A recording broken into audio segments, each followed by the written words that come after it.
Hi, everybody. My name is Anoushka Parakh.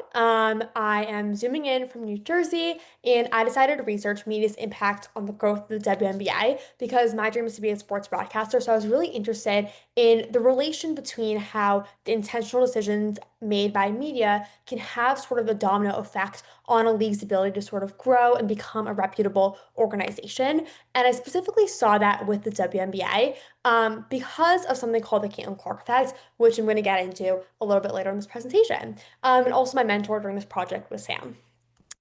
Okay, so starting off with a quick roadmap, what I'm going to be talking about.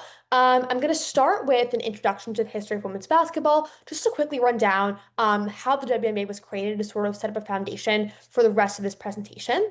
Then I'll talk about early media struggles in the lenses of both television and print/digital media, specifically from traditional media outlets.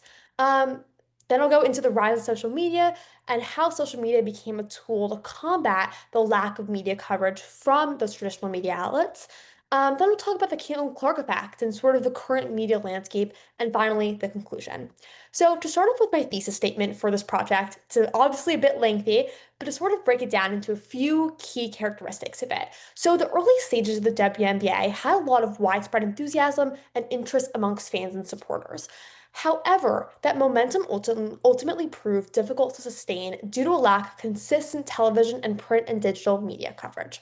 So, what my paper sort of argued and showed was that this limited media coverage during the WNBA's formative years and early seasons ultimately hindered its development into a major professional league. Furthermore, I also looked at the economic impacts observed in the women's basketball landscape in the 2020s and saw that media's amplification and elevation of the profile of Caitlin Clark ultimately showed a direct correlation between media coverage and growth in viewership, fan engagement, and economic success. So I define growth through two dimensions. First, economic and financial growth, which refers to the business side expansion of the WNBA. So ticket sales, attendance, viewership, sponsorships, media rights deals, and revenue. And then also cultural growth, so through relevance, reach and fan base, and recognition. So starting off with the creation of the WNBA. So there was this NBA basketball player. NBA stands for the National Basketball Association, which is the male counterpart to the WNBA and was formed about 40 years prior to the WNBA's formation. And his name was Michael Jordan. And Michael Jordan played for the Chicago Bulls and brought immense popularity to the NBA in the 1990s. So that sort of signals to the NBA that they wanted to expand their operations both globally and domestically. And because the University of Connecticut had a lot of success in the women's college basketball landscape and had a lot of popularity around them because of that, the NBA had the idea to form a women's national basketball association and build on that momentum from women's college basketball. And that league held its first season in 1997. So, early attraction to the WNBA. So, as I mentioned, there was a huge popularity in women's college basketball, and that obviously translated to the WNBA because of the anticipation around this new novel league that allowed women's college basketball players or women's college basketball fans to follow their favorite players as they transition to the professional leagues. So, because of that widespread enthusiasm and anticipation around the WNBA and that attraction to the league, it ultimately led to high television ratings from networks streaming WNBA games. This was ESPN, NBC, and Lifetime, as well as high attendance numbers in the WNBA's first few seasons. So ultimately, what we see is this widespread enthusiasm around the WNBA. People want to watch WNBA, they're watching it, they're going to the games, they're watching it on television, and that's what we see. However, we ultimately look at the early media struggles, and this sort of, and basically, in order for women's basketball and really any sports fans to stay engaged in a league, they want ways to access the game. They want ways to watch the game, ways to follow storylines both in season and off season, ways to sort of stay connected to the game, even when games currently aren't playing. And this comes through off-season programming, WNBA shows on television, newspaper coverage, all things that the male counterpart of the WNBA received. However, the Women's National Basketball Association, the WNBA, never received this sort of consistent media coverage from media networks. So that early media sort of television ratings wasn't a result of a lot of media coverage being able to give women's basketball fans a way to watch these games, but rather there was just such big anticipation and enthusiasm around women's basketball that people watched it. However, in order to sustain that fan base, you need to give people a consistent media coverage to form a consistent fan base. So therefore, because of this failed early investment, what ultimately happens is that we get decreasing viewership numbers from television networks, and there's decreasing ratings, and people aren't watching WNBA as much because they aren't as connected to the league. They aren't as invested because media coverage hasn't given them a way to stay invested.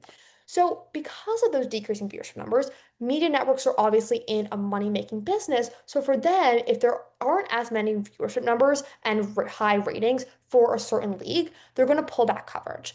And therefore, this sort of creates a pattern where this failed early investment ultimately set off decreasing viewership numbers that ultimately led to even less media coverage. And then that sort of continues to decrease the viewership numbers. So ultimately, if media coverage had invested in the WNBA heavily at any single point in the WNBA's history, we would have seen a lot more growth because of the fact that the fan base was always there. People always wanted to watch women's basketball, as shown in the sort of early attendance numbers in the first few seasons. They just weren't given a way to do so.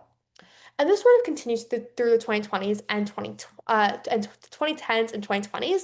I'm going to highlight three studies here. First off, the 2023 Nielsen study asked women's sports fans the two main barriers that they had from following women's sports, and they cited lack of information and lack of access, both of which are part of consistent media coverage.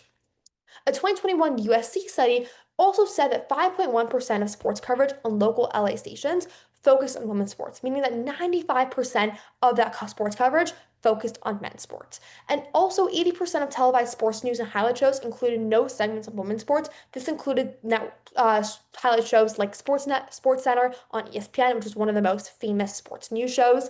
And a 2015 USC study basically showed that basically found that there was limited media coverage in the offseason. All of these different studies contribute to one factor, which is that there isn't consistent media coverage of the WNBA. And this is where social media comes in. So, social media gave the individual athlete a way to access the fan directly and bypass traditional media gatekeepers, like we saw with those previous studies and previous data that I had just previously discussed. So, individual athletes can now form their own portfolio and their own sort of profile on social media and directly access a fan. It builds this sort of fan connection between the athlete and the fan and builds fan investment, which ultimately translates to viewership. And this therefore allows the WNBA to continue to grow despite traditional media companies not investing in the league. Social media can also be used by leagues. The WNBA has its own Instagram and social media accounts. The NBA also has its own social media accounts that it uses to cross promote the WNBA. And the media companies also have their own social media. So ESPN has its own social media. The Athletic, the Bleacher Report, they all have their own social medias.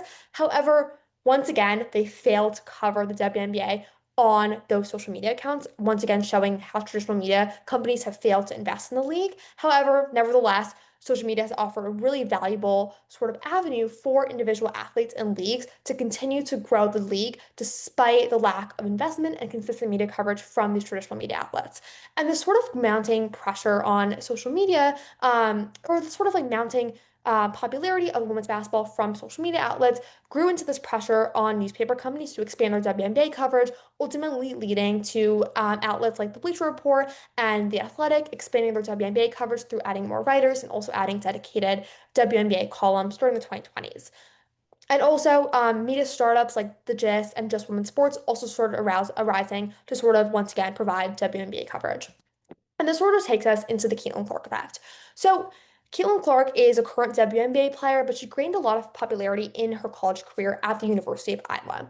So, Caitlin Clark was someone who many call a generational talent. She shot these three-pointers from very far distances on the court that people sort of dubbed logo threes, and she also had an exceptional passing ability and also exceptional vision on the court because of that. So, media companies saw in Caitlin Clark a generational talent, and therefore they believe that if they invest in Caitlin Clark and put her on people's television screens, put her on the front page of newspapers, and put her all across social media, this would translate into viewership. And ultimately, they were right. And that's what the Caitlin Clark effect is. It's ultimately the economic impacts that resulted from Caitlin Clark. Every time Caitlin Clark was playing an arena, people would line up outside the doors, try to get tickets, attendance would soar, viewership numbers would soar, merchandise sales would soar. Caitlin Clark ultimately drove all of these economic impacts. But what's important to understand was that it was specifically media strategic amplification and investment in Caitlin Clark that led to these economic impacts for the WNBA and for women's college basketball.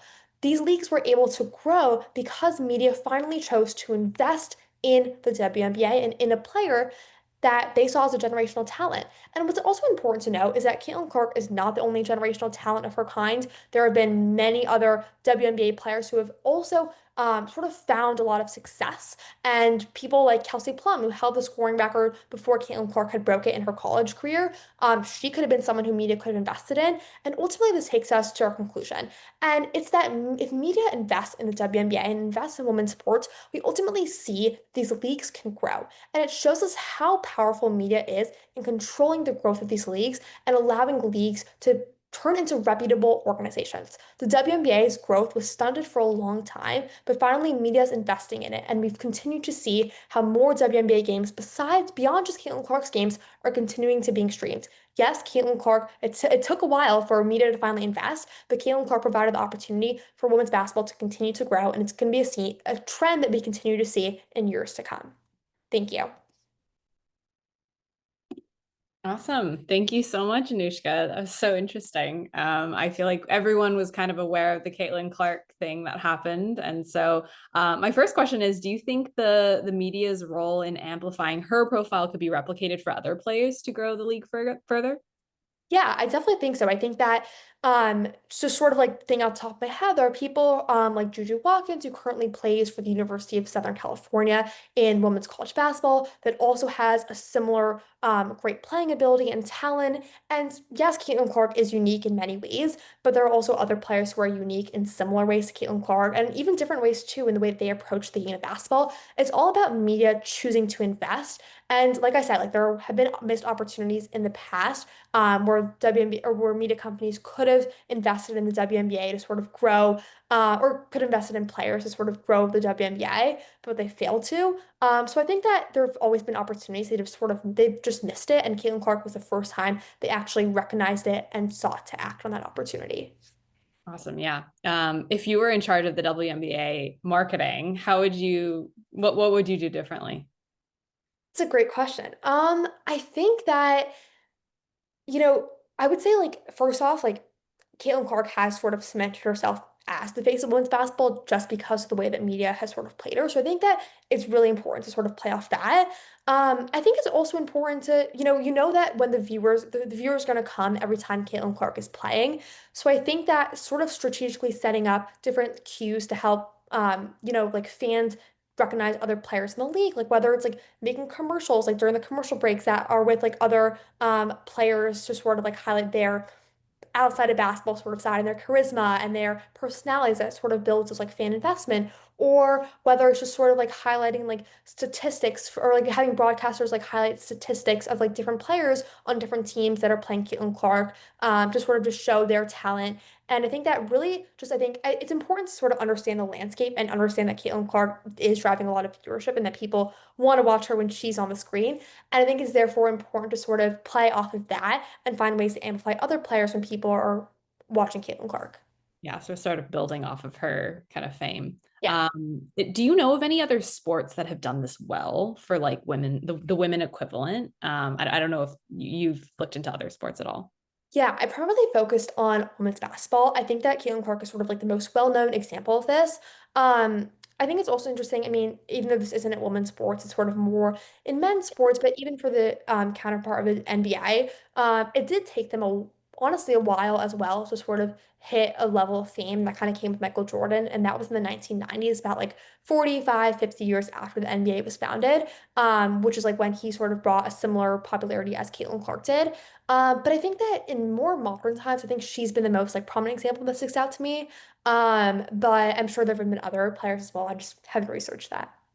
Awesome. Well, I wish you all the luck with pursuing a career in sports broadcasting. It sounds like Yeah. you have a knack for it.